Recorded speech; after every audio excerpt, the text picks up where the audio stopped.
हमारे ज्योतिबा राव फूले जब औरतों की शिक्षा के लिए पहला स्कूल खोल रहे थे, उस स्कूल को खोलने के लिए किसी हिंदूवादी ने अपनी जमीन नहीं दी, बल्कि उस्मान शेख नाम के एक मुसलमान ने ही अपनी जमीन दी थी।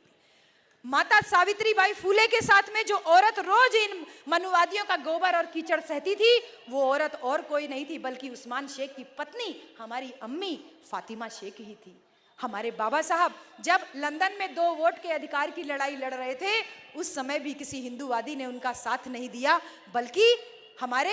मोहम्मद अली जिन्ना और सर आगा खान नाम के 2 मुसलमान भाइयों ने ही बाबा साहब को लंदन में सपोर्ट किया, जो हमारे बाबा साहब 2 वोट के अधिकार की लड़ाई लड़ पाए। बाबा साहब जब महार तालाब सत्याग्रह कर रहे थे, उस समय भी किसी हिंदूवादी ने अपनी जमीन नहीं दी, बल्कि एक मुसलमान भाई ने ही अपनी जमीन दी थी। हमारे बाबा साहब जब संविधान सभा में जाने का प्रयास कर रहे थे, तो इन हिंदूवादियों ने कहा था, बाबा साहब आपके लिए खिड़की दरवाजे तो क्या रोशनदान भी बंद हैं, लेकिन मैं शुक्रगुजार हूं अपने मुसलमान भाइयों के कि 48% मुसलमानों ने बंगाल के जयसुर खुलना से बाबा साहब को चुन करके संसद में भेजा, तो हमारे बाबा साहब संविधान सभा में पहुंच पाए, जो हमारा संविधान लिख पाए। तो मुसलमान आपका दुश्मन कैसे हुआ?